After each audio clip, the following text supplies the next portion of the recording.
Hi, it's Vince Delmonte from Your Six Pack Quest. Welcome to another video coaching lesson. Today we're going to be talking about the truth about fat burners. And I'm often asked, Vince, which ones are hype, which ones work? If you've ever experimented with fat burners, you know that they promise the world, but when it comes time to deliver results, they often simply just come up short. I take this topic very seriously, and the least of your concerns are supplement companies laughing behind their back after they've taken your hard-earned money.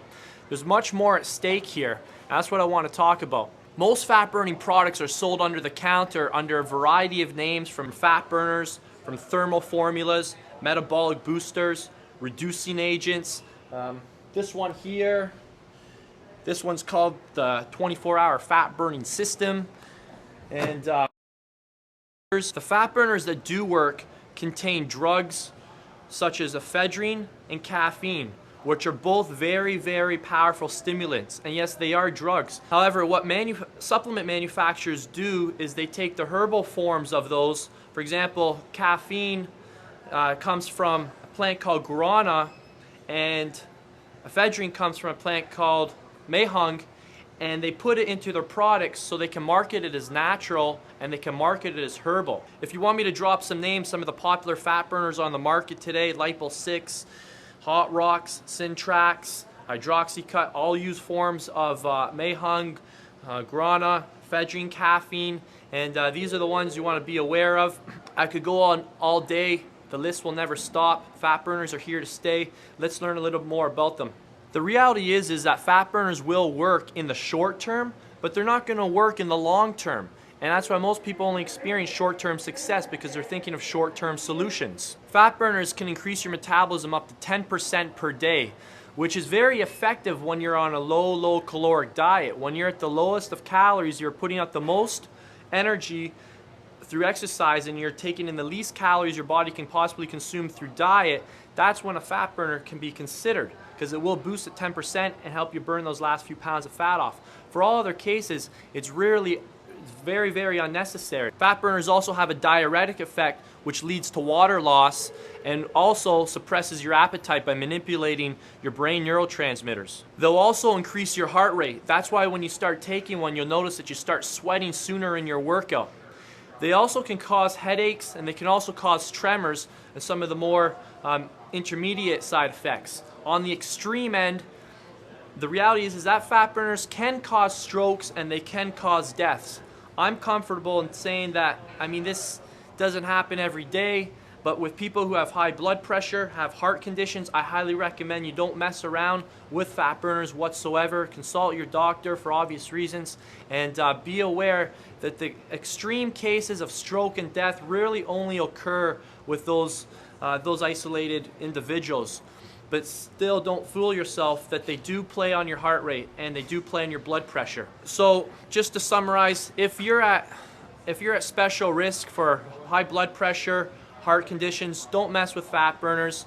If you're not, you might be able to experiment with them a little, but again, don't fool yourself. You are messing with two very, very important systems in your body, and it might not be worth it unless you're a very, very, very competitive athlete, or you're a competitive bodybuilder, fitness model, and your livelihood is at, on the line. What you do to your health should be related to how serious you are with your goals.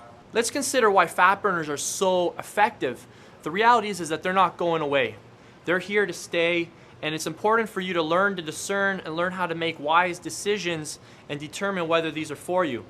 Again, I'm mainly concerned with people who use these because they can create some very harmful long-term effects. It's important to understand that fat burners are here to stay, and one of the main reasons is because fat loss is a very emotional topic, and marketers know this. They know that your heartstring is attached to your wallet string. They're going to keep tugging on that heartstring till your wallet pops out. They know that the reason you want to lose fat is because you want to look sexy on the beach, you want to attract the opposite sex, you want to turn heads, you want your own self-respect, etc. So they know this, and they're going to continue marketing these reasons for why you should buy these fat-burning products. Second of all is that fat-burning products do work in the short term.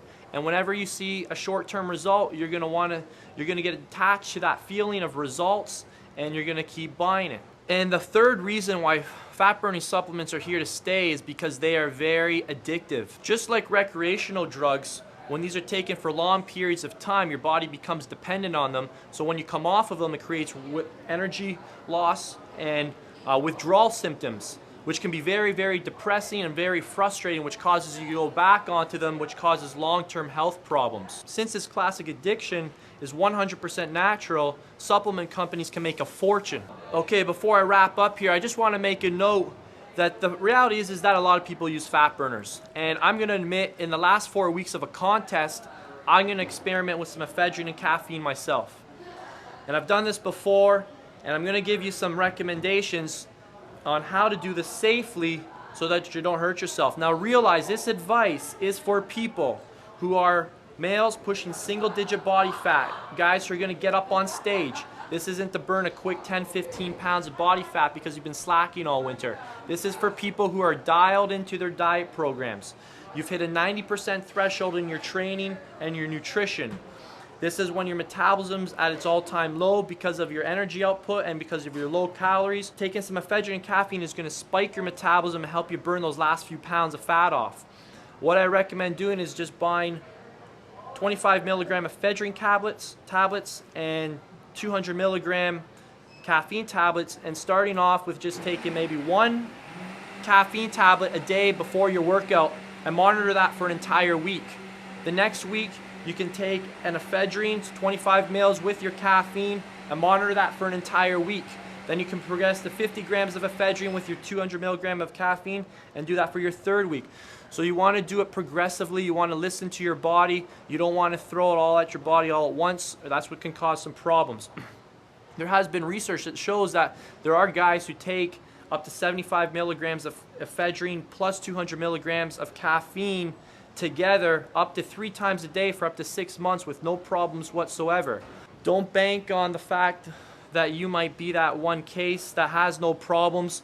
I still recommend starting off on the far beginner part of the continuum and moving slowly, listening to your body.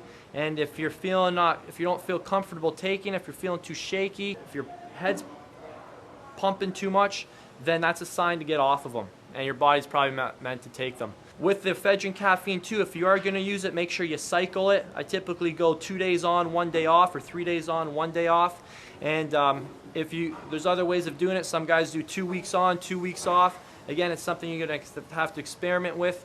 But again, these recommendations are only for people who are 4 weeks out from a competition, who've already dialed down to the lowest of lows, and are ready to just push that last bit of fat off. Just to summarize, guys, fat burning supplements are good maybe for the short term, bad for the long term, and everyone listening here, I'm assuming, wants long-term results, not short-term results.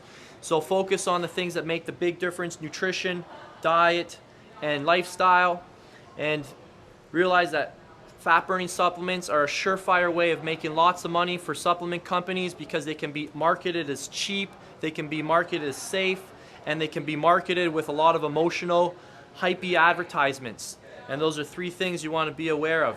If you want to find out the real supplements that are truly going to make a difference, which are only a few, make sure you download my Your Six Pack Quest program. Included in the package is a bonus product called the Supplement Watch Files, and this is where I disclose the top 3 supplements that your body needs, and it has nothing to do with fat burning ones. They're the only supplements that you should really invest your money into, and I talk about all the ones that are a waste of time and waste of money, and you can find that at yoursixpackquest.com. We'll see you soon for another video coaching lesson.